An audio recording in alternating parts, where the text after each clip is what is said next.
Welcome to morning news. చూద్దాం వెలుగు. Sub registrar ఆఫీసులపై ACB దాడులు. రాష్ట్ర వ్యాప్తంగా 23 టీంలుగా ఏర్పడి సోదాలు. 289 రిజిస్టర్డ్ డాక్యుమెంట్లు నగదు స్వాధీనం. 19 మంది ప్రైవేట్ వ్యక్తులు, 60 మంది డాక్యుమెంట్ రైటర్ల గుర్తింపు. 13 మంది ఎస్ఆర్ఓల ఇళ్లలోనూ తనిఖీలు.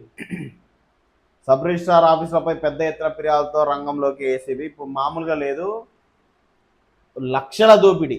ప్రతి డాక్యుమెంట్కు 5 నుంచి 20-30 వేల లోపు లంచం ఇయ్యందే ఫైల్ ముందుకు పోదు. దాని పెద్ద ఎత్తున కంప్లైంట్స్ రావడంతో ఏసీబీ దాడులు జరుగుతున్నాయి. చూద్దాం దాని విషయం పూర్తిగా. ఐబొమ్మ రవి అరెస్ట్. తెలుగు సినిమాలను పైరసీ చేస్తూ సినీ ఇండస్ట్రీకి పోలీసులకు సవాల్గా మారిన ఐబొమ్మ నిర్వాహకుడు ఇమ్మడి రవి ఎట్టకేలకు పోలీసులకు చిక్కాడు. శనివారం ఉదయం నెదర్లాండ్స్ నుంచి హైదరాబాద్కు వచ్చిన రవిని కూకట్పల్లిలో అదుపులోకి తీసుకురాట. షబాష్ రేవంత్ జూబ్లీహిల్స్ గెలుపై సీఎం టీంకు రాహుల్ గాంధీ అభినందనలు. ఈ విజయంతో బాధ్యత మరింత పెరిగిందన్న కాంగ్రెస్ అగ్రనేత రాహుల్కు ఎమ్మెల్యే నవీన్ యాదవ్ను పరిచయం చేసిన సీఎం. కేసీ వేణుగోపాల్, మల్లికార్జున్ ఖర్గేతో రేవంత్ బృందం భేటీ. డీసీసీ చీఫ్ల నియామకం, స్థానిక ఎన్నికల తదితర అంశాలపై చర్చ. హాజరైన మీనాక్షి, భట్టి, మహేష్ గౌడ్. ఇక గ్రేటర్పై ఫోకస్. అభివృద్ధి పనులు స్పీడప్ చేయాలని సర్కార్ నిర్ణయం. రోడ్లు, నాలాలు, చెత్త సేకరణ, ఇతర మౌలిక వసతులపై దృష్టి. ప్రతిపాదనలు సిద్ధం చేయాలని జీహెచ్ఎంసీకి ఆదేశాలు. ఎలివేటెడ్ కారిడార్, మెట్రో పనులు స్పీడప్. ఇలాంటి వార్త గ్రామాల గురించి ఎక్కడన్నా చూసిరా? స్థానిక ఎలక్షన్స్ చేద్దాం, లేకపోతే గ్రామాల్లో ఎలాంటి అభివృద్ధి చేద్దామని ఇట్లా వార్త చూసిరా? అంటే గ్రామాలు, పల్లెటూర్లలో ఉండే ప్రజలు అంటే చిన్న చూపు మొదటి నుంచి. అత్యధికంగా ఓటు వేసేది గ్రామాలలోనే, చిన్న చిన్న నియోజకవర్గాల్లోనే. 90-95-98% పోలింగ్ అవుతుంది. ఇక్కడనేమో కనీసం 50% పోలింగ్ కాదు. కానీ ఇక్కడ కట్టుదిట్టమైన అభివృద్ధులు రోజు రోజు పెరుగుతూనే ఉంటాయి. 1000 కోట్ల పెట్టుబడి పెడుతూనే ఉంటారు. గ్రామాల్లో 2 ఏళ్ల నుంచి సర్పంచులు లేక మురికాలువలు ఎక్కడికక్కడ కూడిపోయి అస్తవ్యస్తంగా గ్రామ పరిస్థితి ఉంటే కనీసం ఒక్కరోజు దాని గురించి మాట్లాడిన పాపన పోయిరా? లేదు. ఎంతసేపు ఇదే కనబడుతుంది వీళ్ళకు. గ్రామంలో ఉండే ప్రజలు ఆలోచించరు. 90-95-98% పోలింగ్ చేసే ఓటర్లు ఆలోచించరు. ఒక్కసారి ఆలోచిస్తే అప్పుడు దిగొస్తారు వీళ్ళు. ఏముంది 2000 ఇస్తే వాళ్ళు హచ్చకుండా ఓటేస్తారు అన్న అహంకారంతో గ్రామాలను పట్టించుకోవట్లేదు. ఇప్పుడు నెక్స్ట్ ఏంది, జిహెచ్ఎంసీ ఎలక్షన్స్ ఉంటాయి. అందుకోసం ఇప్పటి నుంచే పనులు చేయాలి. అదే మీకు స్థానిక ఎలక్షన్స్ పెట్టకుండా, సర్పంచులు లేకుండా మీరు గ్రామాల్లో ఒక్కొక్కరు అసలు పంచాయతీలు అవుతున్నాయి. గ్రామాలలో కాలువల ద్వారా ఏ పనులు జరగక ఈ ఇంటి మీద ఆ ఇంటి మీద ఇవే గొడవలు అవుతున్నాయి. గ్రామం మొత్తం అస్తవ్యస్తంగా తయారైంది. గ్రామాలు వాళ్ళకు పట్టదయి.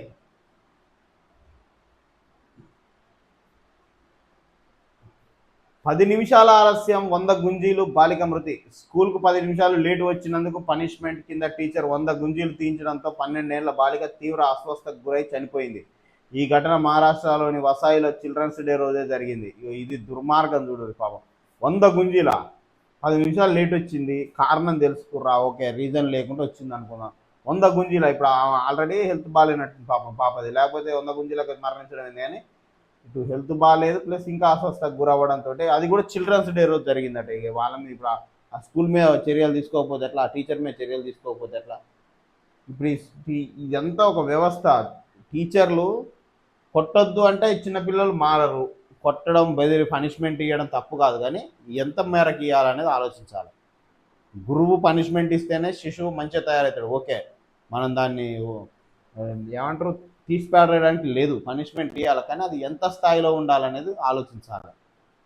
నోటికి వచ్చినట్టు 100 గుంజీలు ఈజే అంటే చిన్న చిన్న పిల్లలు ఎట్లా తట్టుకోగలుగుతారు? తట్టుకోలేరు కదా. ఆకట్టుకున్న Telangana stall. India international trade ఫెయిర్లో తెలంగాణ స్టాల్ స్పెషల్ అట్రాక్షన్గా నిలిచింది. చేనేత వస్త్రాలు, గిరిజన ఆభరణాలు, చేతితో తయారు చేసిన గాజులు, హెర్బల్ మెడికల్ ఉత్పత్తులు, పోచంపల్లి వస్త్రాలు, ఫ్యూజన్ బ్యాగ్స్ ప్రదర్శనలో ఉంచారట. స్థానిక ఎన్నికలపై ప్రభుత్వ నిర్ణయం చెప్పాలన్న హైకోర్టు ఇంకా ఆలస్యం చేయొద్దని భావిస్తున్న సర్కార్ ఎన్నికల సన్నద్ధతపై నివేదిక ఇవ్వాలని పంచాయతీరాజ్ శాఖ ఆదేశాలంటే రేపు కనుక మీరు క్లియర్గా ఇవ్వకపోతే మాత్రం ద్రోహం చేసిన వాళ్ళు అవుతారు. గ్రామాలకు స్థానిక ఎలక్షన్స్ పెట్టకుండా గ్రామ ప్రజలను ద్రోహం చేసిన వాళ్ళు అవుతారు. ఇప్పటికే పాపం మూట కట్టుకురు, ఇంకెక్కువ పాపం మూట కట్టుకుంటారు రేపు కనుక క్లారిటీ ఇవ్వకపోతే. అది ఏ రకంగా పోతారనేది. బీఆర్ఎస్ ది సోషల్ మీడియా యుద్ధం, రామన్న ట్విట్టర్ను వీడి జనంలోకి రావాలి కవిత. కేటీఆర్ హరీష్ పేరుకే కృష్ణార్జునులు, వాళ్ళపై వాళ్ళే బాణాలు వేసుకుంటున్నారు. సొంత పార్టీనే హరీష్ మోసం చేస్తున్నాడు. జూబ్లీహిల్స్లో ఓటమికి బీఆర్ఎస్ ముఖ్య నేతలే కారణం. హరీష్, గంగుల, నవీన్ రావు భూములు కాపాడుకునేందుకే RRR అలైన్మెంట్ మార్పు. కేసీఆర్ కండ్లకు గంతలు కట్టి అక్రమార్కులను కేటీఆర్, హరీష్ కాపాడుతున్నారని ఫైర్. ఎవరి మీద ఒకరి మీద యుద్ధం చేయాలి, ఇక కాంగ్రెస్ మీద ఇష్టట్లేదు, డైరెక్ట్ బీఆర్ఎస్ మీద అటాక్ చేద్దాం అన్నట్టుగా డైరెక్ట్ అటాక్ దిగింది. ఇక చిన్నగా ఏం చేద్దాం. జూబ్లీహిల్స్ ఓటమిపై బీఆర్ఎస్లో అంతర్మదనం, వరుస పరాజయాలతో నారాజ్, గులాబీ కేడర్లో కేటీఆర్ వ్యవహారంలో అసంతృప్తి. ఆయన సరిగ్గా లీడ్ చేయలేకపోతున్నారనే భావన. కేసీఆర్ ఫామ్ హౌస్కే పరిమితం అవడంపై ఆందోళన. పెద్ద లీడర్లకే టైం ఇస్తూ కేడర్ను పట్టించుకోవడం లేదని ఆవేదన. తీరు మార్చుకోకుంటే వేరే చూసుకునే యోచనలో నేతలు. బైపోల్ రిజల్ట్ విషయంలో కేటీఆర్ పై కేసీఆర్ అసంతృప్తి, ఫామ్లో మనాలు. ఇప్పుడు బీఆర్ఎస్ ఓడిపోయింది కదా, ఇక మనం కేవలం వాళ్ళ వల్లనే కాంగ్రెస్ ఏదో రిగ్గింగ్ చేసి వాటితోటే గెలిచింది అనుకోవడం భ్రమ. 10 ఏళ్ళ మీ పాలనను గుర్తు చేసుకోరు. ప్రజలు ఎందుకు మిమ్మల్ని తిరస్కరించి కాంగ్రెస్ను పట్టం కట్టిరో ఆలోచించుకోరు. ఆత్మవిమర్శ సీరియస్గా చేసుకోరు. ఉత్తైన పేపర్ మీద చెప్పడం కాదు, సీరియస్గానే చేసుకోవాలి. మీ 10 ఏళ్ళ పాలన ఎవరు మర్చిపోలే. అంత ఈజీ అనుకుర్రా మర్చిపోవడం? నిరుద్యోగుల పాపం ఊరికనే పోతుందా? వేల మంది విద్యార్థుల భవిష్యత్తు కొన్ని జీవోలతో నాశనం చేసిన చరిత్ర బీఆర్ఎస్కి ఉంది. జీవో నెంబర్ 46 వల్ల ఎంతమంది అన్యాయం అయ్యారో. జాబులు వచ్చే అర్హత ఉండి జాబులు రాని వాళ్ళు వేల మంది విద్యార్థులు కొన్ని జిల్లాలలో ఎందుకు పనికిరాని వాళ్ళ లెక్క తయారైపోయారు. RFID సిస్టమ్, నువ్వు నమ్ముకున్న ఆ శ్రీనివాసరావు, ఆయన ఆంధ్ర వ్యక్తుల్ని, ఆ సెటిలర్లను బాగు చేయడానికి మీరు కుమ్మక్కై చేసిన RFID సిస్టమ్ ఏంటప్పుడు అనర్హులు ఎంతమంది వేల మంది జాబ్లోకి వచ్చిర్రో. కనీసం క్వాలిఫై కాని స్టేజీలు కూడా RFID సిస్టమ్ వల్ల గుడ్డి చూపులో ఈవెంట్స్లో క్వాలిఫై అయ్యి జాబులు కొట్టి పెద్ద పెద్ద మెరిట్ మార్కులు ఉన్న వాళ్ళు ఎందుకు పనికిరాని వాళ్ళు లెక్క తయారయ్యారు. ఎన్నో ద్రోహాలు చేసింది బీఆర్ఎస్, అంత ఈజీగా మర్చిపోరు నిరుద్యోగులు. ముఖ్యంగా విద్యార్థులకు చేసిన ద్రోహాలు, ఆ పాపాలు మిమ్మల్ని ఊరికే వదిలిపెట్టవు. కాబట్టి మీరు ఆత్మవిమర్శ చేసుకొని ఇప్పటికైనా మీ ధోరణి మార్చుకొని ప్రజల పక్షాన ఎట్లా పోవాలి, ఎట్లా ఆలోచించాలి అనేది ప్రతిపక్షంలో ఉండి ఈ ప్రభుత్వం ఏం చేస్తుంది, వాటిని ఎట్లా ఎండగట్టాలని సీరియస్గా ఆలోచించి ఉంటే మీకు కనీసం ప్రతిపక్ష హోదా అయినా వస్తుంది. నెక్స్ట్ సారిగా మీరు గెలుస్తారు అనేది అది కలే. ప్రతిపక్ష హోదా అయినా వస్తుంది. ఇక ప్రజలు కూడా అర్థం చేసుకోవాలి. ఇప్పుడు ఆయన కాదని నేను ఎన్నుకున్నా, వినయం చేస్తుండు. ఈ అగ్రవర్ణ పార్టీలను ఎప్పుడు ఎన్నుకున్నా ఈ నేషనల్ పార్టీలను కూడా ఎన్నుకోవడానికి వీలు లేదు. వాళ్ళ వల్ల ఒరిగేది ఏం లేదు. ఇప్పుడు 57 సార్లు ఢిల్లీకి పోవడం తప్ప ఇచ్చేసింది ఏమన్నా ఉందా? ఈ సెంట్రల్ పార్టీలో అవసరం లేదు. బహుజనుల గురించి ఎవరైతే కొట్లాడతారో, ఏ పార్టీలు అయితే వస్తాయో వాటికి మద్దతు ఇద్దాం, బహుజనులకే అధికారం కట్టబెడదాం. ఆ దిశగా ఆలోచించే ప్రయత్నం చేయండి. ఇక ఈ అగ్రవర్ణ పార్టీలను వదిలేయండి, వీటితోటి ఒరిగేది ఏం లేదు. బహుజనుల పార్టీలనే గెలిపించుకోవడానికి సాయశక్తులా ప్రయత్నించండి విద్యార్థులు. కాశ్మీర్ పోలీస్ స్టేషన్లో భారీ పేలుడు, 9 మంది మృతి, 32 మంది గాయాలు. ఇటీవల ఫరీదాబాద్లో 360 కిలోల పేలుడు పదార్థాలు స్వాధీనం, కాశ్మీర్కు తరలింపు. టెస్టుల కోసం శాంపిల్స్ తీస్తుండగా బ్లాస్ట్, మృతుల్లో ఫోరెన్సిక్, పోలీస్, రెవెన్యూ సిబ్బంది అట. ఢిల్లీ బ్లాస్ట్ కేసు, మరో 2 డాక్టర్ల అరెస్ట్. డాక్టర్ ఉమర్ నబీకి వారు ఫ్రెండ్స్ అధికారులు. అంతేగా మరి, ఆ లింకప్ ఆడుకో ఉంటుంది, ఒక్కరితో ఏ పని కాదు. South Africa 93/7. రవీంద్ర జడేజా 4-27 స్పిన్తో మాయా చేశాడు. దీంతో సౌత్ ఆఫ్రికాతో తొలి టెస్టు ఇండియా చేతుల్లోకి వచ్చేసింది. జడేజా ధాటికి రెండో రోజు ఆట ముగిసే సమయానికి సఫారీ జట్టు రెండో ఇన్నింగ్స్లో 93-7తో పీకల్లోతు కష్టాల్లో పడింది. ప్రస్తుతం ఆ టీంకు 63 రన్స్ ఆధిక్యంలో ఉంది.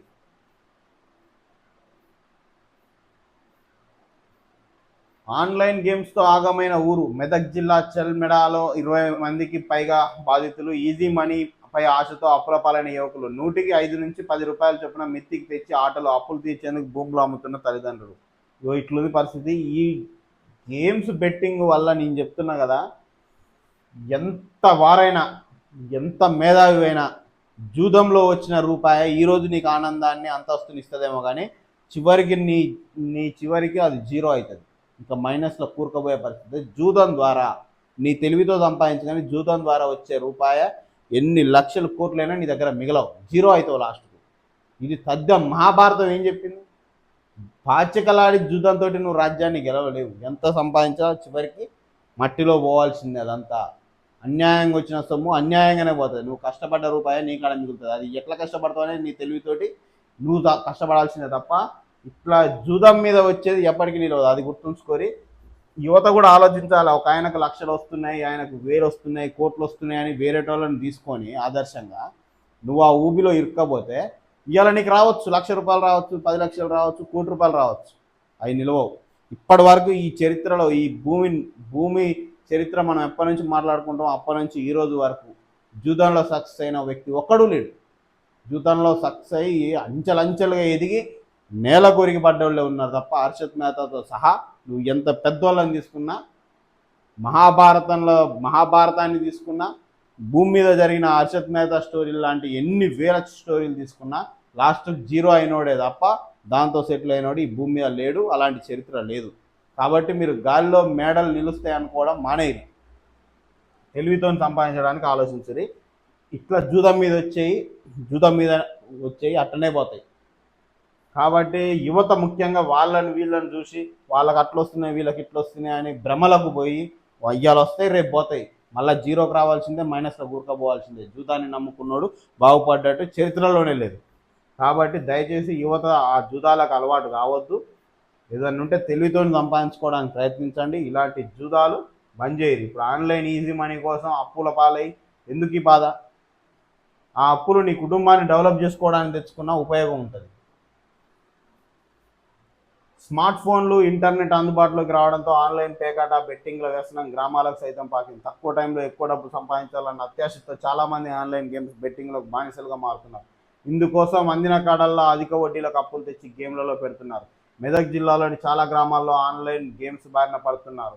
ఈ ఒక్క మెదక్ జిల్లా కాదు, చాలా గ్రామాలలో మొన్న సూర్యాపేట జిల్లాలో ఒక పిల్లగాడు 5 లక్షల అప్పు కేవలం క్రికెట్ బెట్టింగ్ కోసం చేసి తల్లిదండ్రులకు చెప్పుకోలేని పరిస్థితుల్లో గడ్డి మంది తాగి చచ్చిపోయింది. రీసెంట్గా 2-3 డేస్లో జరిగిన స్టోరీ ఇది.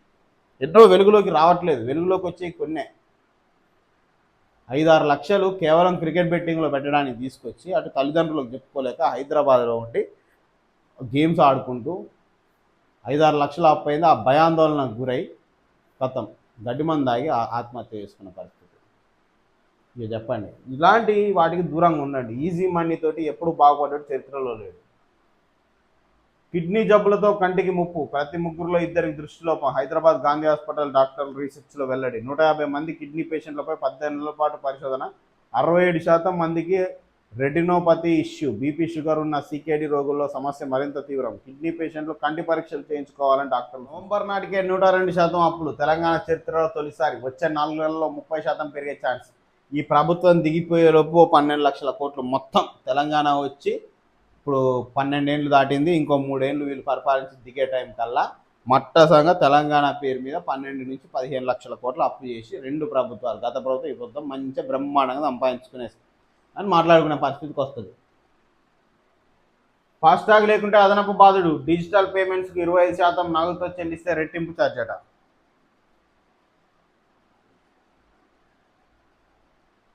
జూబ్లీహిల్స్లో మళ్ళీ గుండాగిరి. గెలిచి 24 గంటలు దాటక ముందే కాంగ్రెస్ దౌర్జన్యం.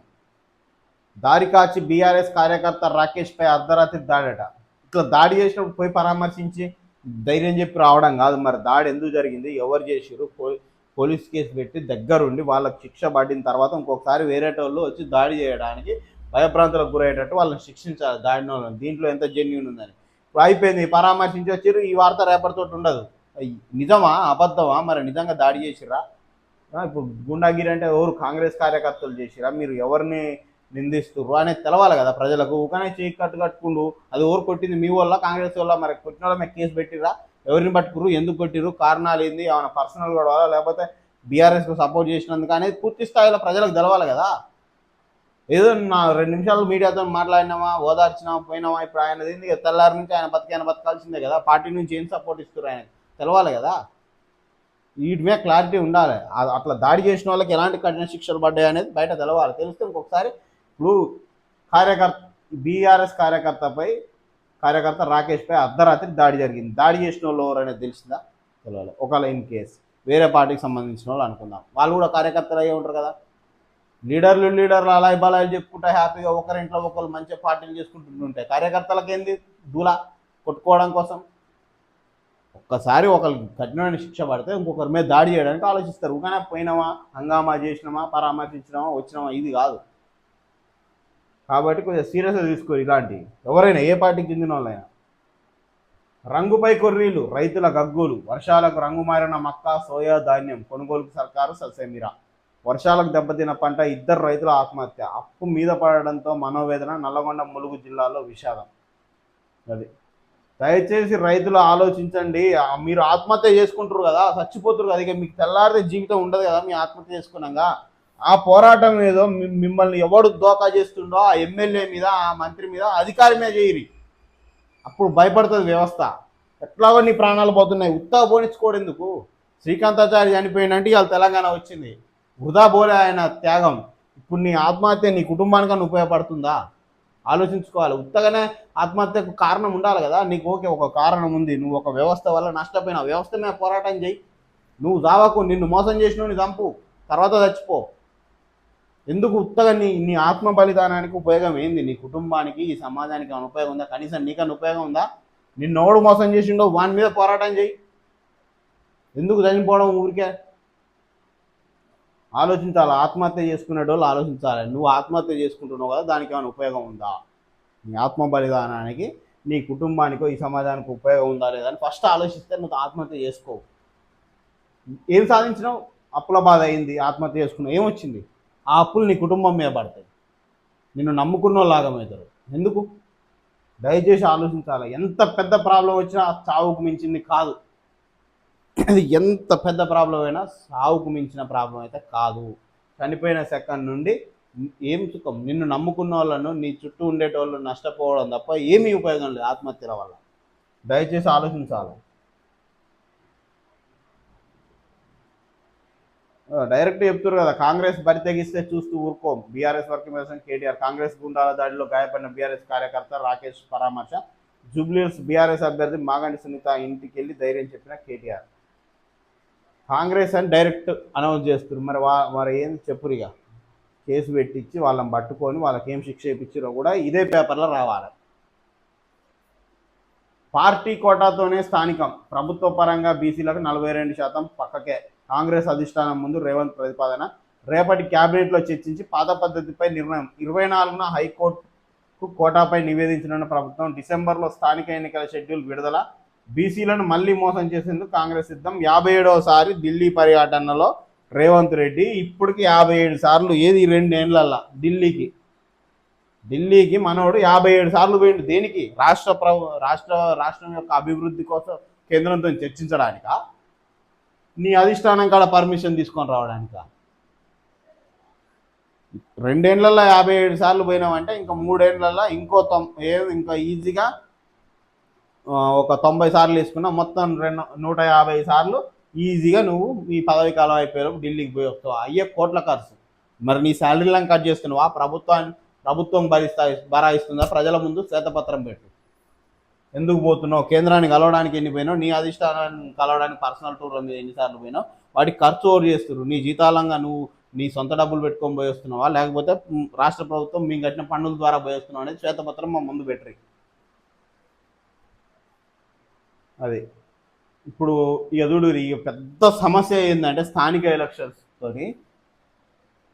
2వ పేజీలు ఉంది, చూద్దాం దీని గురించి పూర్తి స్థాయిలో. కాంగ్రెస్ బీసీ ద్రోహి, బీసీ డిక్లరేషన్ పేరిట వచ్చి మోసం, చట్టం ఎలా చేయాలో తెలియని దద్దమ్మలున్న ప్రభుత్వం ఇది. ఊసరవెల్లిలా కేంద్ర ప్రభుత్వం. రిటైర్డ్ జస్టిస్ ఈశ్వరయ్య ఆగ్రహం. రాజ్యాధికార సాధనతోనే బీసీలకు న్యాయం జరుగుతుంది. చిరంజీవులు కామారెడ్డిలో బీసీ ఆక్రోశ సభ. దయచేసి మీరు కూడా ఆలోచించండి.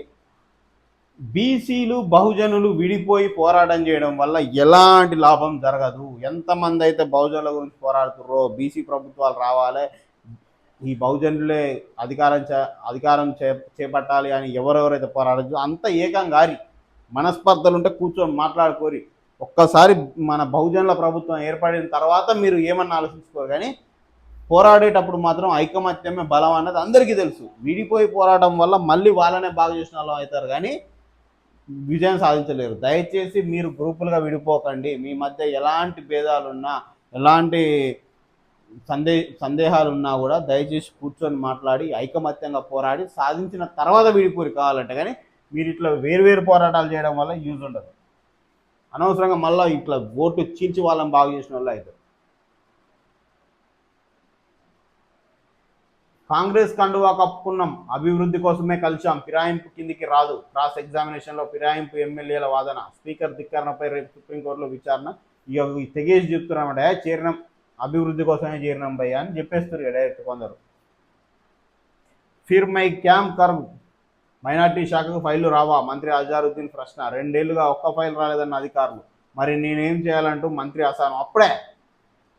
అప్పుడే నిండా 10 రోజులు కాలే, ఎలక్షన్స్ అయిపోయి 2 రోజులు కాలే, అప్పుడే ఈ మంత్రి కూడా అసహనం వ్యక్తం చేసిండే. ఎందుకు మంత్రులు ఇప్పుడు ఏ మంత్రి గోల చేయింది, ఏ మంత్రితో ఇష్యూ కాంది.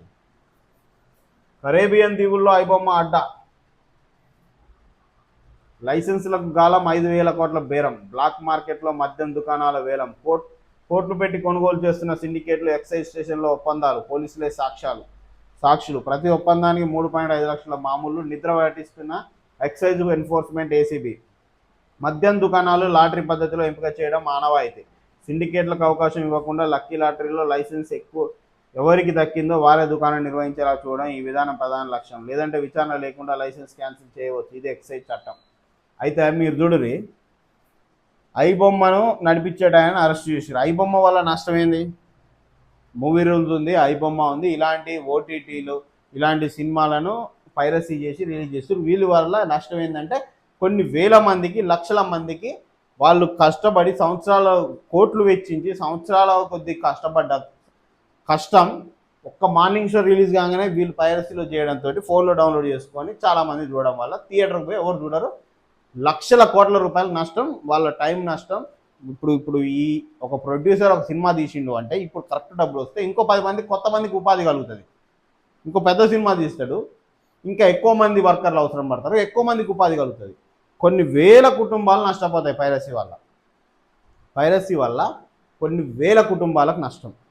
కాబట్టి ప్రభుత్వం ఏం చేస్తుంది, తక్షణమే దీని మీద బీభత్సమైన నిఘా చర్యలు పెట్టి ఇట్లా వచ్చిండో రాలేదో, ఫ్రాన్స్ నుంచి నెదర్లాండ్ నుంచి వచ్చిండో రాలేదో రప్పన అరెస్ట్ చేశారు. అంటే అంత నిఘా పెట్టారు.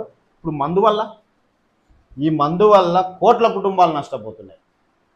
నువ్వు వేల కుటుంబాలు నష్టపోయే ఐబొమ్మ, మూవీ రూల్స్ లాంటి వాళ్ళు పైరసీ చేసేటోళ్ళనేమో కట్టుదిట్టమైన నిఘా చర్యలతోటి ఎప్పుడు అని ఎదురు చూసి పట్టుకుంటావు.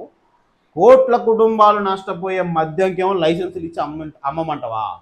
అంటే ఈ ప్రభుత్వం ఏంది? మందు అంటే నువ్వు తాగకు, బుద్ధి ఉంటే, నీకు అవగాహన ఉంటే, నువ్వు మంచోనివి అయితే, నీకు సమాజం పట్ల స్పృహ ఉంటే తాగాల్సిన అవసరం లేదంటే నడి రోడ్డు మీద పెట్టి వైన్స్ అమ్ముతుంటే చిన్నపిల్లలు, ఇంటర్ అయిపోయేటోళ్ళు, 10th అయిపోయేటోళ్ళు అదొక ఫ్యాషన్గా ఫీల్ అవుతారు. ఎటు పోయినా, స్కూల్కి పోయేటప్పుడు, కాలేజీ పోయేటప్పుడు, వచ్చేటప్పుడు అవి అవపడుతుంటే అక్కడ లైన్లో నిలబడి కొనుక్కొని తాగుతుంటే ఫ్యాషన్గా ఫీల్ అవుతారు. అరే నా ఇంటర్ అయిపోగానే నేను తాగాలి, నా 10th అయిపోగానే నేను తాగాలి, ఇట్లా తాగేటోళ్ళే. మొత్తం వ్యవస్థల బానిసలయ్యే, మందుకు బానిసలు అయ్యేటోళ్ళు అంతా ఇట్లనే ఫ్యాషన్ తోటి బానిసలు అయ్యేటోళ్ళే, చూసి. అయితే పైరసీ కూడా అంతే కదా, బుద్ధున్నోడు చూడడు, సమాజ స్పృహ ఉన్నోడు చూడడు, థియేటర్ పోయి చూస్తాడు. నీకు నష్టం ఏంది, ఎందుకు బ్యాన్ చేపిస్తున్నావు, మరి దీన్ని ఎందుకు బ్యాన్ చేపియట్లు అంటే దీనికి ట్యాక్స్ ఉంది. అదే ఐబొమ్మోడు, మూవీ రూల్స్ తోడు ట్యాక్స్ కడితే ప్రభుత్వం, ప్రొడ్యూసర్లు, సినీ కార్మికులు ఆగమైపోయినా పట్టించుకోదు. వాళ్ళు మాకు ట్యాక్స్ కడతారు, మేము పర్మిషన్ ఇస్తామంటది, అంతే కదా. అంటే ఈడ దొంగవరు ప్రభుత్వం, అటు సినీ కార్మికులనైనా ద్రోహం చేస్తుంది వీళ్ళు ట్యాక్స్ కడితే. వీళ్ళకి ట్యాక్స్ లేదు కాబట్టి పట్టుకుంటుంది. అదే దీనికైతే ట్యాక్స్ ఉంది కదా, వేల కోట్ల ఆస్తి వస్తుంది కదా, కోట్ల మంది ప్రాణాలు మద్యానికి బానిసై ఎన్నో కుటుంబాలు నడి రోడ్డు మీద పడుతున్నాయి. ఆ పాపం అంతా ప్రభుత్వాలదే. ఒకడు స్కూల్కి పోయే విద్యార్థి రోజు పోయి వస్తుంటే పోతుంటే ఆ వైన్స్ కాడ చాలామంది లైన్లో నిలబడి కొనుక్కోవడం, సిట్టింగ్లలో కూర్చొని తాగడం, ఇండ్లలో తాగి రావడం, బజార్లలో తాగి గొడవలు పెట్టుకోవడం. ఇంటర్ విద్యార్థి ఏంది అట్రాక్ట్ అవుతారు వాటికి. తాగడం అనేది ఒక కల్చర్ లెక్క తయారైపోయింది. ఎట్లా తాగుతూనే లెక్కరా భయ్ ఈ రోజుల్లో. వాడు ఇంటర్ అయిపోద్దో కథం బీర్లతో స్టార్ట్ చేస్తాడు. ఆ కిక్కు సరిపోదు, బీర్లు పక్క పడేసి మందు కాడికి పోతాడు. ఆ కిక్కు సరిపోదు ఒక స్థాయికి. గంజాయికి ట్యాక్స్ లేదు కాబట్టి దాన్ని అరికడుతుంది, కానీ గంజాయికి ట్యాక్స్ పెడితే వాటికి కూడా లైసెన్సులు పెట్టి అమ్ముతుంది ఈ ప్రభుత్వం. అంత దుర్మార్గంగా తయారవుతారు. కోట్ల మంది ప్రాణాలను బలిపెట్టి మరి ఈ మద్యాన్ని ఎంకరేజ్ చేస్తున్న ప్రభుత్వాలు ఇలాంటి పైరసీలను మాత్రం ఎందుకు అరికడుతున్నారు అంటే వాళ్ళు ట్యాక్సులు కట్టరు కాబట్టి. దయచేసి ఆలోచించండి ప్రజలారా. మద్యం అనేది కేవలం ప్రభుత్వం ట్యాక్సులు కడుతుంది, లైసెన్సులు ఇచ్చి కోట్ల మంది జనాలను ఆగం చేస్తుంది. అస్సలు మీరు స్వీయాలోచన చేసుకోరి. మీకు మద్యం ఎట్లా తాగేటోళ్ళు ఉంటే మీకు ఎట్లా అలవాటైంది? లేకపోతే మీ చుట్టుపక్కల త్రాగేటోళ్ళు ఉంటే వాళ్ళకి ఎట్లా అలవాటవుతుంది? ఎంతమందికి మానసిక ఇబ్బందులుండి, కుటుంబ సమస్యలుండి, అరే ఇప్పుడు నేను మందు తాగితే నాకు కొద్దిగా హీల్ అవుతుందని తాగేటోళ్ళు ఉంటారు. ఎంతమంది మందు తాగితే నేను లెక్కట స్టైల్ అట అని ఇట్లా చదువు అయిపోయే టైం కల్లా ఇంటర్ అయిపోయింది అంటే పెద్ద మనిషి అయినట్టే. 18 ఏళ్ళు దాటితే రైట్ ఓటక్ వస్తుంది, నేను పెద్దోడిని, నన్ను కూడా ఏమంటానికి లేదు. ఆ ఫ్యాషన్తో స్టార్ట్ చేసే వాళ్ళు 90% ఉంటారు. 95% వాళ్ళే ఉంటారు. దయచేసి ఆలోచించండి ప్రజలు కూడా. ప్రభుత్వం చర్యలు ఏ దిశగా ఉన్నాయో చూడుది. రైట్, ఇక స్థానిక ఎన్నికల గురించి చూద్దాం. రైట్, పార్టీ కోటాతోనే స్థానికం అధిష్టానం ముందు పెట్టగా గ్రీన్ సిగ్నల్ ఇచ్చినట్టు సమాచారం. ఇందుకు అనుగుణంగా డిసెంబర్ తొలి వారంలో స్థానిక ఎన్నికల షెడ్యూల్ విడుదల అవసరమైన అన్ని ఏర్పాట్లు చేయాలని ఆయన అధికారులకు మౌఖిక ఆదేశాలు ఇచ్చినట్టు తెలిసింది. రాష్ట్రంలో కాంగ్రెస్ అధికారం వచ్చి డిసెంబర్ 7తో 2 ఏళ్లు పూర్తి కానున్నాయి. ఈ 2 ఏళ్లలో తాము చేసిన పనులకు ప్రజల ముందు పెట్టడానికి వేడుక నిర్వహించాలని కాంగ్రెస్ ప్రభుత్వం. ఈ వేడుకలతో మా డబ్బులు తగలేయకూడదు దయచేసి. రేపు కేబినెట్ మీటింగ్ మధ్యాహ్నం 3 గంటలకు సచివాలయంలో రాష్ట్ర కేబినెట్ భేటీ కానుంది. ఈ మేరకు సిఎస్ రామకృష్ణారావు ఉత్తర్వులు జారీ చేశారు. ఈ భేటీలో స్థానిక సంస్థల ఎన్నికలే ప్రధాన ఎజెండాగా చర్చ జరగనుంది కదా. ఇప్పుడు చూడురి, చూద్దాం. తెలంగాణలో అసెంబ్లీ ఎన్నికల ముందు కాంగ్రెస్ పార్టీ స్థానిక ఎన్నికల్లో బీసీలకు 42% రిజర్వేషన్ కల్పిస్తామని హామీ ఇచ్చింది. ఈ మేరకు కామారెడ్డి డిక్లరేషన్ కూడా చేసింది. ఇప్పుడు ప్రభుత్వ పరంగా కాకుండా పార్టీ పరంగా బీసీలకు 42% టికెట్లు ఇచ్చి ఎన్నికలకు వెళ్లాలని చూస్తున్నది. పాత పద్ధతిలో బీసీ రిజర్వేషన్ కల్పించాలని భావిస్తున్నది. కాంగ్రెస్ నిర్ణయంపై బీసీ చేసి బగ్గుమంటుంది. అయితే ఈనూరిగా పార్టీ పరంగా 42% ఎట్లా సాధ్యమవుతుంది చెప్పండి. ఇక 100 స్థానాలు ఉన్నాయి అనుకుందాం. ఎక్కడ 42%, ఎక్కడ 42 సీట్లు బీసీకి ఇస్తావు నువ్వు నీ పార్టీ? ఫర్ ఎగ్జాంపుల్ మౌఖికంగా పార్టీల పరంగా ఇద్దామని అనుకున్నారు. ఇప్పుడు ఎట్లా చూసినా చట్టబద్ధంగా అనేది సాధ్యం కావట్లే. మనం ఒప్పుకొని తీరాల్సిందే కదా. అది కాంగ్రెస్ చేతగానితనమా, దద్దమ్మతనమా, ఏదైనా కానివ్వండి, స్థానిక ఎలక్షన్స్కు చట్టబద్ధంగా 9వ షెడ్యూల్లో చేర్చే పరిస్థితి లేదు. అది వాస్తవిక నిత్య సత్యం, యూనివర్సల్ ట్రూత్ అంటారు దాన్ని. అది ఇప్పుడు కాదు, ఇప్పుడైతే కాదు, ఈ 3 ఏళ్లలో కూడా కాదు. కాబట్టి దాన్ని మర్చిపోరిగా. చట్టబద్ధంగా 42% బీసీలకు ఇవ్వడం అనేది ప్రజెంట్ అయితే కాని పని కాబట్టి దాన్ని వదిలేరి. నువ్వు ఇక నీకు గతి లేదు, గత్యంతరం లేదు, పార్టీ పరంగా ఇస్తా అని చెప్పడం తప్ప వేరే మార్గం లేదు. పార్టీ పరంగా ఎట్లా ఇస్తావు? ఇప్పుడు ఎన్నికల కమిషన్ ఉంది. ఎన్నికల కమిషన్ పార్టీల పరంగా 42% రిజర్వేషన్లు ఇస్తుందా? చేయదు కదా. ఇప్పుడు మొన్న చేసిర్రు. మొన్న ఏంది, చట్టబద్ధంగా చేస్తామని చెప్తే ఎన్నికల కమిషన్ ఒక్కొక్క రిజర్వేషన్ ప్రకటించింది ఒక్కొక్క గ్రామానికి. ఇప్పుడు నువ్వు పార్టీ పరంగా ఇస్తా అంటే ఎన్నికల కమిషన్కి ఏ సంబంధం? పాత పద్ధతిలో ఏ రిజర్వేషన్లు ఉన్నాయో ఆ రిజర్వేషన్ల ద్వారానే ఎన్నికల కమిషన్ రిజర్వేషన్ ఇస్తుంది. జనరల్ వచ్చిన కాడ నువ్వేం చేస్తావు? నేను 42 సీట్లు, 100కు మనం ఎగ్జాంపుల్ తీసుకుంటున్నాం, 42 సీట్లు నేను బీసీకి ఇస్తా అంటావు. ఫర్ ఎగ్జాంపుల్ పలానా సూర్యాపేట నియోజకవర్గంలో పలానా ఆత్మకూరు మండలంలో ఆత్మకూరు గ్రామం ఉందనుకుందాం. కాంగ్రెస్ పార్టీ ఏం ఆలోచిస్తుంది? ఇక్కడ నేను బీసీకి ఇస్తా అని ఆలోచిస్తా. అప్పుడు బీజేపీ పార్టీ ఏం ఆలోచిస్తే, నేను ఇక్కడ ఇయ్యాను బీసీకి, ఇక్కడ నేను బీసీకి ఇయ్యాను, నేను వేరే పక్కనున్న గ్రామంలో నెమికల్ అనే గ్రామంలో బీసీకి ఇస్తా, ఆత్మకూరు అనే గ్రామంలో ఓసీకి ఇస్తా అంటది. అప్పుడు పరిస్థితి ఏంది? ఒక ఓసీ క్యాండిడేట్ మీద బీసీ ఎస్సీ ఎస్టీ క్యాండిడేట్ గెలిచే పరిస్థితులు ఉన్నాయా ఈ రాష్ట్రంలో? ఉన్నాయా? నిజాయితీగా మాట్లాడుకోవాలంటే, జెన్యున్గా ఓపెన్గా మాట్లాడుకోవాలంటే ఉన్నాయా? లేవు. ఇంకెట్లా పార్టీ పరంగా రిజర్వేషన్లు ఎట్లా సాధ్యమవుతాయి? ఎన్నికల కమిషన్ ఇస్తుందా? గ్రామాల్లోకి రిజర్వేషన్ పార్టీ పరంగా తీసుకొని ఎన్నికల కమిషన్ ఒప్పుకుంటుందా, ఇస్తుందా, పాసిబుల్ అవుతుందా? మరి దీని మీద మనకైతే పూర్తి స్థాయి అవగాహన లేదు. Subject to correction. పార్టీ పరంగా ఇచ్చే 42%కి ఎన్నికల కమిషన్ రిజర్వేషన్ ఇస్తుందా? నువ్వు సీట్లు ఇచ్చుకుంటావు ఓకే, కానీ ఎన్నికల కమిషన్ రిజర్వేషన్ ఇస్తుందా? చట్టబద్ధం కానిది అదొక్కటి చెప్పండి. పార్టీ పరంగా ఇవ్వాలన్నా చిక్కుముళ్ళు ఉన్నాయి. ఎవరెవరికి ఎక్కడ ఇవ్వాలి, ఏ పార్టీ ఎక్కడ ఇవ్వాలి. ఇప్పుడు కాంగ్రెస్ ఇక్కడ ఇస్తా అంటే ఇక్కడ ఇయ్యనంటది బీజేపీ, ఇక్కడ ఇయ్యనంటది బీఆర్ఎస్ ఇక్కడ ఇస్తా అంటే కాంగ్రెస్ ఇయ్యనంటది. దీనికి సాధ్యాలు చాలా కథలు ఉన్నాయి దీంట్లో. ఇప్పుడు ఎన్నికల కమిషన్ ముందు ఇప్పుడు ఎన్నికల కమిషన్ ఏం చేస్తుంది అనేది లెక్క. పార్టీల పరంగా ఇచ్చిన 42%కి రిజర్వేషన్లు ఇస్తుందా? లేకపోతే మొన్న ఇచ్చిన రిజర్వేషన్ల ప్రకారం పోతే ఒప్పుకుంటారా పార్టీలు? ఆల్రెడీ ఒకసారి రిజర్వేషన్ ఇచ్చారు కదా, అయ్యే రిజర్వేషన్లో స్టిక్ అయి ఉందా, చేసుకుందామంటే పార్టీలు ఒప్పుకుంటాయా? ఇది పెద్ద సవాల్గా మారింది ఇప్పుడు. అది కూడా రేపు ఇంకా వీళ్ళు ఏం ప్రకటించలేదు, మనం ముందుగా ఊహించి చెప్తున్న విషయం.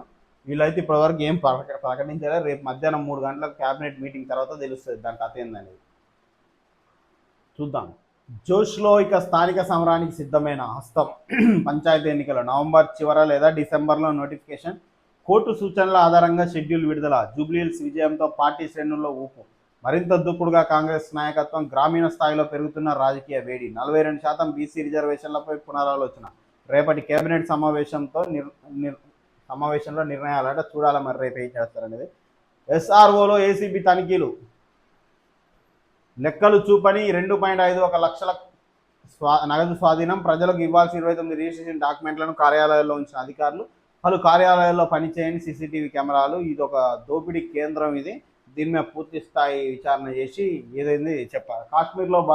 జమ్మూ కాశ్మీర్లో భారీ పేలుడు. మొన్న దొరికిన ఈ టెస్ట్ చేయడానికి తీయడంతో స్పాట్లో బ్లాస్ట్ అయింది. 9 మంది మృత్యువాత పడ్డారు, 27 మందికి గాయాలైనాయి. రాహుల్తో రేవంత్ సమావేశానికి హాజరైన బట్టి మహేష్ గౌడ్ నవీన్ యాదవ్ని తీసుకుపోయి రాహుల్ గాంధీ పరిచయం చేసినాడు. తెలంగాణపై హ్యాకర్ల దాడి. రాష్ట్రంలో అన్ని గవర్నమెంట్ వెబ్సైట్లు హ్యాక్. హైకోర్టు పోలీస్ శాఖల్లో టార్గెట్ చేసిన క్రిమినల్స్. హైకోర్టు వెబ్సైట్ హ్యాకింగ్పై వెలుగులో వివరాలు. ఆర్డర్ కాపీలు డౌన్లోడ్ చేస్తుంటే betting sites open. CP Sajjanar Facebook ఖాతా హ్యాక్. ఇది సాధారణ సైబర్ బ్రీచ్ కాదంటున్న నిపుణులు.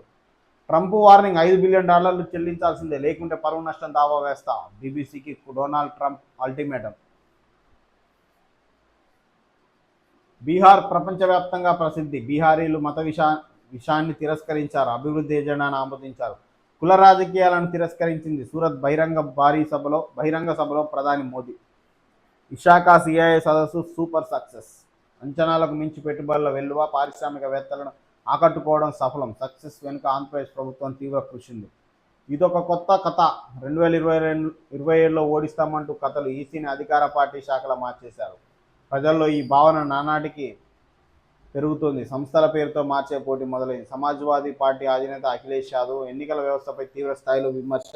అసలు ఈ రిగ్గింగ్ చేయడం పాసిబుల్ అయితే రిగ్గింగ్ చేస్తేనే గెలుస్తారు అనుకోవడం. రిగ్గింగ్ అంటే ఓకే, ఈవీఎంల మీద అనుమానం చేస్తారు. రిగ్గింగ్లు అనేది స్థానికంగా మనం చెప్పలేము. అక్కడ భయప్రాంతాలకు గురి చేసి అక్కడ ఏ విధంగా జరుగుతుందో చెప్పలేం. కానీ ఈవీఎంల మీద డౌట్ వస్తే మటుకు ఈవీఎంలే మ్యానిపులేట్ చేయడం పాసిబుల్ అయితే మాత్రం ఇంకేముంది. అధికారంలో ఉన్న పార్టీ ఎప్పటికీ అధికారంలోనే ఉంటుంది కదా. 90% ఈవీఎం బాక్సులను మార్చగలుగుతారేమో, కానీ ప్రెస్ చేస్తే పోయేటట్టు అయితే 90% సాధ్యపడదు. అంత ఈజీగా సాధ్యపడితే వేరే పార్టీలు గెలవడానికి ఆస్కారం కూడా ఉండదు. ఎప్పటికీ అధికారంలో ఉన్నదే గెలిచే అవకాశం ఉంటుంది. కాబట్టి మేబీ రిగ్గింగ్ జరిగే అవకాశం అయితే ఉంటుంది, కానీ ఈవీఎం మిషన్లో ట్యాంపరింగ్ జరిగే అవకాశం అయితే చాలా తక్కువ స్థాయిలో ఉంటుంది. కాబట్టి కొద్దిగా దాన్ని అయితే నమ్మలేం. కానీ రిగ్గింగ్లు ఇలాంటివి అయితే, బెదిరింపులు ఇలాంటివి పాసిబుల్ అయ్యే అవకాశం ఉంటుంది. కాబట్టి వాటి మీద చర్యలు తీసుకోవాలి. విజయం తలకెక్కి రెచ్చిపోతున్నారు. బీఆర్ఎస్ కార్యకర్తపై కాంగ్రెస్ గూండాల దాడి. మాజీ మంత్రి కేటీఆర్ తీవ్ర ఆగ్రహం.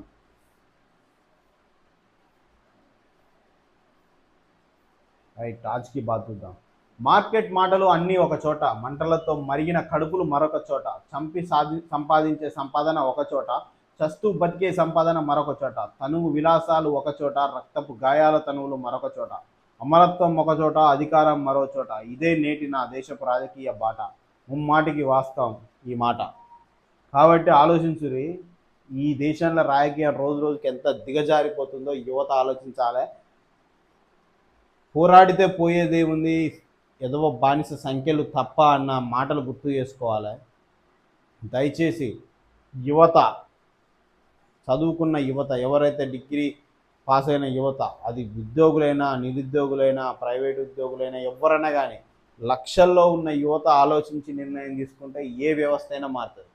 మనకెందుకులే అని స్వార్థంతో ఆలోచిస్తే వ్యవస్థ ఇట్లనే ఉంటుంది. మన పిల్లలు, వాళ్ళ పిల్లలు ఇదే అవినీతి కుళ్ళులో బతకాల్సి వస్తుంది. ఇవాళ నువ్వు గద్దెనెక్కి ఊపిరి పీల్చుకుంటావేమో, కానీ రేపు నీ తరాలు ఏ విధంగా ఉంటాయని ఆలోచించుకోవాలి. ఈ కుళ్ళిన రాజకీయాలు, కుళ్ళిన సమాజంలో ఇంకా దరిద్రంగా తయారవుతుంది. వదిలేస్తే, ఇప్పుడున్న యువత వదిలేస్తే ఇంకా దరిద్రంగా తయారవుతుంది. మనం పోరాడలేని పరిస్థితుల్లో ఉన్నప్పుడు పోరాడేటోళ్ళకు సహాయం చేద్దాం. ఆలోచించుర్రి, ఏం జరుగుతుంది సమాజంలో, ఎవరు దేనికోసం పోరాడుతుర్రు, ఎవరు దేనికోసం మాట్లాడుతుర్రు, మనం ఎవరికి మద్దతు ఇవ్వాలని తెలుసుకోరు. ఉత్తానే వాళ్ళ మాటలు వీళ్ళ మాటలు విని ఒక నిర్ణయానికి రాకుండా మీరు స్వయంగా రోజులో ఒక 10 నిమిషాలు 15 నిమిషాలు సమాజం గురించి ఆలోచించారు. అంటే నువ్వేదో వచ్చి సంఘ సంస్కర్త లెక్క బాగు చేయాలని కాదు, నీ మద్దతు ఎవరికి ఉండాలి, ఎవరు నిజాయితీగా పోరాడుతున్నారు, ఎవరు జెన్యున్గా సమాజాన్ని మార్చాలనుకుంటున్నారు, లేకపోతే ఎవరితో తక్కువ హాని ఉంది కనీసం అట్లీస్ట్ ఇదన్నా, ఎవడు బాగు చేయకున్నా, ఎవడు ముంచడు, ఎవడు తక్కువ హాని చేస్తాడని ఆలోచించాన మద్దతు వాళ్ళకి ఇచ్చే దిశగా ప్రయాణం. మరో బాంబు పేల్చిన కవిత, కేంద్ర మాజీ మంత్రికి షాక్ ఇచ్చిన బీజేపీ. సిటీలో కొత్త తరహా లిక్కర్ స్కామ్, ఆర్టీఏకు కాసుల వర్షం ఆ ఒక్క నెంబర్కే. బీఆర్ఎస్కి షాక్, మరో 10 మంది ఎమ్మెల్యేలు అలర్ట్, నిక్కర్ నైటీ వేసుకొని అక్కడికి వెళ్ళకండి. అతివలకు ఆస్తి ఎన్ని లాభాల్లో, ఆ వైపు పెట్టుబడికి రాబడి. చూద్దాం ఏంటి. ఐబొమ్మతో 100 కోట్లు, నిర్వాహకుడు విశాఖపట్నం వాసే. కరేబియన్ దీవుల్లో ఉంటూ ఆపరేటర్ రవి విచారణలో సంచలన విషయాలట. ఐబొమ్మతోటి కొన్ని వేల కుటుంబాలకు ఎలాంటి నష్టం ఉందో, ఈ ఐబొమ్మ చేసే పైరసీ వల్ల కొన్ని వేల కుటుంబాలకు ఏ విధమైన నష్టం ఉందో, ప్రభుత్వం లైసెన్సులు ఇచ్చి నడి రోడ్ల మీద అమ్ముతున్న మద్యం వల్ల అలాంటి నష్టమే, అంతకు మించిన నష్టం కోట్ల కుటుంబాలకు ఉంది. దయచేసి దాని గురించి కూడా ఆలోచించాలని నేను సవినయంగా విన్నవిస్తున్న ఈ సోషల్ మీడియా వేదికగా.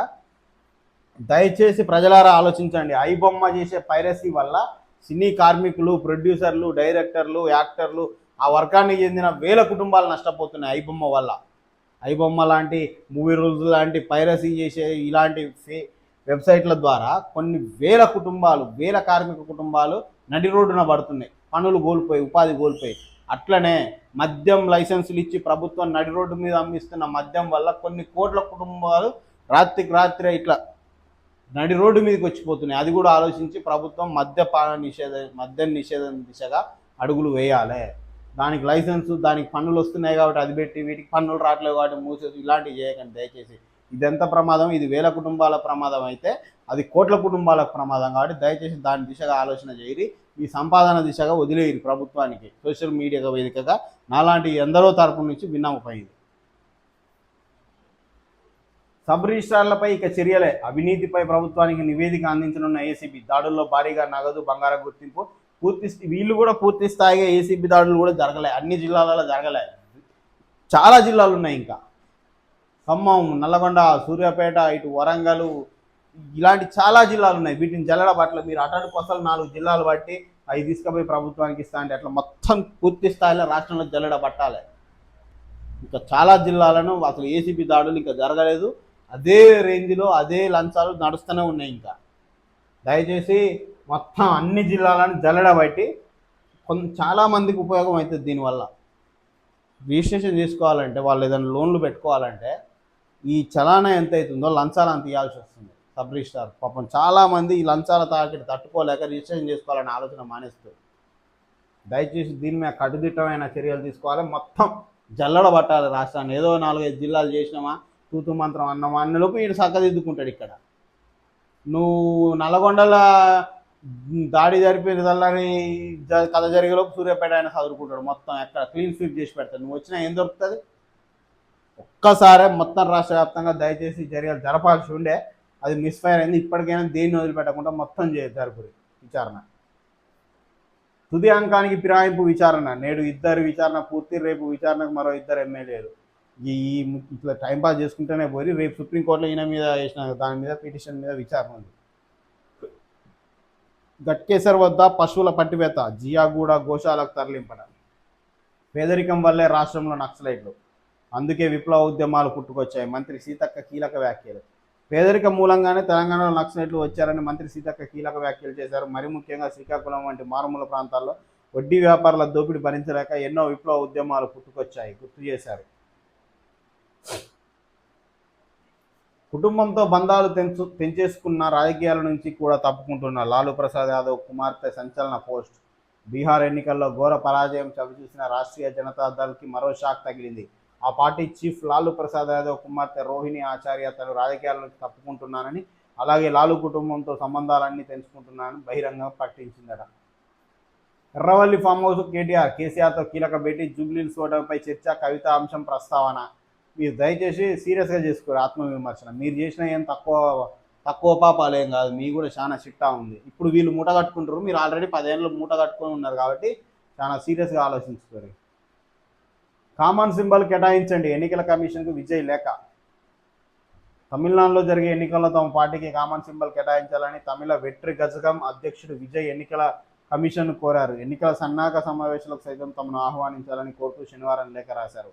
ఎన్నికల పారదర్శకత, సమగ్రమైన ప్రజాస్వామ్య వ్యవస్థాపన స్థాపన అనే లక్ష్యంతో తమ పార్టీ ఎన్నికల సన్నాహక చర్యల్లో భాగమవ్వాలని కోరుకుంటుందని తెలిపిండట. అటవీ స్మగ్లర్లకు సహకరించాడని నిర్బంధం, మనస్తాపంతో వ్యక్తి ఆత్మహత్య అట. నన్ను అనుమానించిరనే ఒక మనస్తాపానికి గురై ఆత్మహత్య చేసుకున్నాడట. ఇలాంటి చిన్న చిన్న కారణాలకు ఆత్మహత్యలు చేసుకోవడం ఏంది? హైదరాబాద్లో ఆన్లైన్ లిక్కర్ స్కామ్, సజ్జనార్ పేర సైబర్ వల. ఆయన ఫ్రెండ్నే హత్య చేసి జైలుకి వెళ్ళిన ఎమ్మెల్యే అయ్యాడు. హత్య చేసి జైలుకి వెళ్ళి ఎమ్మెల్యే అయ్యిండు ఒక ఆయన. బీఆర్ఎస్కి షాక్, మరో 10 మంది ఎమ్మెల్యేలు చూసినాం కదా. రైట్. చెల్లెమ్మ అన్నయ్యకి చెప్పింది, సోషల్ మీడియా నుంచి బయటికి రా అన్న, ట్విట్టర్లో కాదు ప్రజల్లోకి వచ్చి పోరాడు అని చెప్తుంది కవిత కేటీఆర్ గారికి. సమస్యలపై పోరాటం చేసేందుకు ప్రజల్లోకి రావాలి. బీఆర్ఎస్ను మోసం చేసింది హరీష్ రావే. కేసీఆర్ కళ్ళకు గంతలు కట్టి పార్టీని అధోగతి పాలు చేశారు. ఆయన బయటకు వస్తే పరిస్థితి పూర్తిగా మారుతుంది. జాగృతి అధ్యక్షురాలు కవిత కీలక వ్యాఖ్యలు. ఇప్పుడు నువ్వు సపరేట్ పార్టీ పెట్టుకుంటా అన్నావు, ఇక బీఆర్ఎస్తో సంబంధం లేదన్నావు. ఇప్పుడు నువ్వు ఏం చెప్పాలనుకుంటున్నావు అనేది క్లారిటీ అర్థం కావట్లేదు ప్రజలకు. ఇప్పుడు కవితక్క గారు మీరు దయచేసి క్లారిటీ ఇవ్వండి ప్రజలకు. పూర్తి స్థాయి రాజకీయంగా చేస్తారా విమర్శలు? ఇప్పుడు తండ్రి మీద ప్రేమ చూపిస్తున్నారు, బావబామార్దులు ఇద్దరు ఒకరి మీద ఒకరు బాణాలు వేస్తున్నారని నువ్వే అంటున్నావు. మళ్ళీ మొత్తం చేసింది హరీష్ రావే అంటున్నావు. కేసీఆర్ బయటకు వస్తే పరిస్థితి మారుతుంది అంటున్నావు. ఇప్పుడు కేసీఆర్ బయటకు వస్తాడు, పరిస్థితి మారుతుంది, మళ్ళీ పోతారు ఆ పార్టీలకు. అంటే మీరు ఏమైనా డబల్ గేమ్ ఆడుతున్నారు? అప్పట్లో ఆర్ఎస్ ప్రవీణ్ కుమార్ గారు ఎవరు విడిచిన బాణం అంటే కొందరు కాంగ్రెస్ అన్నారు, కొందరు బీజేపీ అన్నారు, కొందరు కేసీఆర్ అన్నారు. చివరికి ఏం తెలిసింది? కేసీఆర్ వదిలిన బాణమే అని తెలిసింది. ఇప్పుడు మీరు కూడా ఎవరు ఇచ్చిన బాణం అంటే నేను ఎవరు వీడియోని బాణం అన్నావు. ఇప్పుడు కేసీఆర్ బయటకు వస్తే పరిస్థితి చక్కబడుతుంది అంటే నెక్స్ట్ ఎలక్షన్లో మళ్ళీ నువ్వు ఆ గుడికే చేరుతావా? లేకపోతే ఎలక్షన్స్లో ఏమైనా ఓట్లు చీలితే మీయే చీలుతాయి. మీ స్ట్రాటజీస్ మరి ఎవరు సలహాలు ఇస్తారో ఏందో, కానీ మీరు బయటికి వచ్చి పోరాటం చేయడం వల్ల ఒక్క కాంగ్రెస్ అభ్యర్థి కాంగ్రెస్కి వేసే ఓటు చీలి మీకు పడదు, ఒక్క బీజేపీకి వేసే ఓటు చీలి మీకు పడదు. ఖచ్చితంగా బీఆర్ఎస్కి వేసే ఓటు చీలే మీకు పడుతుంది. ఇంకా మీరు బలహీన పడుతుంది తప్పితే బీఆర్ఎస్ మీది బలం అయితే చేకూరదు. మీరు సపరేట్ పోరాటం వల్ల, అనవసరమైన స్ట్రాటజీల వల్ల ఉన్నది కాస్త పోతుంది. దయచేసి మీ స్ట్రాటజీస్ ఏంటియో ఏం కథో, మరి మీరు విడిచిన బాణమైనా లేకపోతే నిజంగానే బయటకు వచ్చి పోరాటం చేస్తున్నారు అనేది ప్రజలకు కూడా క్లారిటీ ఇయ్యి. మాకు అర్థం కావట్లేదు. మీరు ఒక్కొక్క రోజు ఒక్కొక్క వాయిస్ తోటి మాట్లాడుతున్నారు, అది అర్థం కావట్లేదు ఎజెండా ఏందనేది. దయచేసి దీని గురించి ఆలోచించండి. ఎందుకంటే ఇప్పుడు అర్థం లేని పోరాటం వల్ల సమయం వ్యర్థం అవ్వడం తప్ప ఉపయోగం ఏముంది? సిట్ ఆఫీస్కు నటుడు రానా, యాంకర్ విష్ణుప్రియ కూడా బెట్టింగ్ యాప్ కేసులో విచారిస్తున్న సిఐడి బృందం అట. దొంగల హల్చల్, పొలాల్లో నిల్వ ఉంచిన పత్తి చోరీ అట. ఎదురు దేన్ని వదలట్లేరు. ఆర్టీఏకు కాసుల పంట, ఫ్యాన్సీ నెంబర్లకు యమ క్రేజ్. ఖైరతాబాద్ పరిధిలో ఆన్లైన్ వేలం 65.38 లక్షల ఆదాయం అట. ఓన్లీ ఫ్యాన్సీ నెంబర్ల గురించి. డబుల్ బెడ్రూమ్ ఇండ్ల అలాట్మెంట్లో ఉద్రిక్తత, ఖాళీలు అరువులకు ఇవ్వాలని డిమాండ్. నూకపల్లి అర్బన్ కాలనీలో ఆందోళనలు, తాళాలు పగలగొట్టి లోపలికి వెళ్ళిన మహిళలు. సార్ మాకు ఇందిరమ్మ ఇల్లు రాలేదు, కలెక్టర్ను అడిగిన విద్యార్థి, ఎంపీడీఓను అడిగిన వివరాల సేకరణ. చాడ ఉన్నత పాఠశాలలో ఘటన. అది యాదాద్రి భువనగిరి జిల్లా మోటకొండూరు మండలం చాడ ఉన్నత పాఠశాలలో కలెక్టర్ హనుమంతరావు అనూహ్య పరిణామం ఎదురైంది. సార్ మాకు ఇల్లు రాలేదని ఓ విద్యార్థి కలెక్టర్ను అడగగా దీనికి ఆయన స్పందించారు. ఎంపీడీఓను వివరణ కోరారు. వారికి స్థలం లేనందున ఇల్లు మంజూరు కాలేదని తెలిపారు. విద్యార్థి ధైర్యాన్ని కలెక్టర్ అభినందించారు. అంతకుముందు పాఠశాలలో మరుగుదొడ్లు, వంటశాలలు, గదులు పరిశీలించారు. మధ్యాహ్న భోజనం పట్ల ఏజెన్సీ నిర్వాహకులు నిర్లక్ష్యం తగదని పేర్కొన్నారు. జిల్లా స్థాయిలో వాలీబాల్ పోటీలో బాలికల టీంలు ప్రథమ ద్వితీయ పథకాలు సాధించిన విషయం తెలుసుకొని వారిని అభినందించడానికి విద్యార్థులతో కలిసి వాలీబాల్ ఆడారు. విద్యార్థుల్లో ఇలాంటి ఆలోచన గురువులే కలిగగలుగుతారు. పాఠశాలలో ఉన్న విద్యార్థులకు బయట ప్రపంచం గురించి తెలియదు. అక్కడ టీచర్లు ఏం చెప్తే అదే ప్రపంచం వాళ్ళకు, ఇంట్లో తల్లిదండ్రులు ఏం చెప్తే అదే ప్రపంచం. చిన్నప్పటి నుంచి వాళ్ళలో ధైర్యాన్ని నింపాలి. ఇప్పుడు ఒకటి ఇక్కడ లేదు అంటే ఒక అధికారి వచ్చిండు, ఈయనను అడగొచ్చా అడగరాదా, ఏ విషయం అడగాలన్న జ్ఞానం ఆయనకు కలిగే చేయాలి. ఆ అబ్బాయి చేసింది నెంబర్ 1 పని, అంతే చేయాలి. ఇప్పుడు మీ ఇంట్లో ఒక సమస్య ఉంది, ఒక అధికారి వచ్చిండు, ఆయనకు చెప్తే సాల్వ్ అవుతుంది. ఎందుకంటే ఆ సమాజంలో జరిగే పని కదా. నీ ఇంట్లో సార్ మాకు ₹1,00,000 అప్పు ఉందని చెప్పాలి. ఆ పిల్లగాడు, ఆ బాబు ఎంత చదువుతుండో మనకు తెలియదు, కానీ ఆ పిల్లగాడు వాళ్ళ ఇంట్లో కుటుంబంలో ఉన్న సమస్య చెప్పుకోలేదు. సమాజంలో జరిగే అభివృద్ధిలో వాళ్ళకి రాని సమస్యని చెప్పిండంటే చాలా తెలివిగా ఆలోచించి చెప్పిండు. కలెక్టర్ చెప్పిండు కాబట్టి వాళ్ళు ఇన్ కేసు వాళ్ళకి అప్పుడు స్థలం ఉండుంటే ఈజీగా పర్మిషన్ ఇచ్చేటోడు, అక్కడికి అయిపోయేది కదా. స్థలం లేక వాళ్ళకి రాలేదు. కానీ ఆ విద్యార్థి అందరు ఇల్లులు కట్టుకుంటారు, మాకు ఇల్లు లేదు సార్, మాకు ఇందిరమ్మ ఇల్లు రాలేదు సార్ అని ధైర్యంగా అడిగిండు. ఎమ్మడే వివరణ చెప్పి తెలిసింది వాళ్ళకి స్థలం లేదండి. రేపు స్థలం ఉండే స్థలం కూడా ఇచ్చి కట్టించే ఏమైనా అలాంటి ఆలోచనలు చేస్తే వాళ్ళకి ఇస్తారు. అట్లా పిల్లల్లో అలాంటి ఆలోచనను గురువులు ఇటు తల్లిదండ్రులు నేర్పించాలి. మంచి విషయం అది.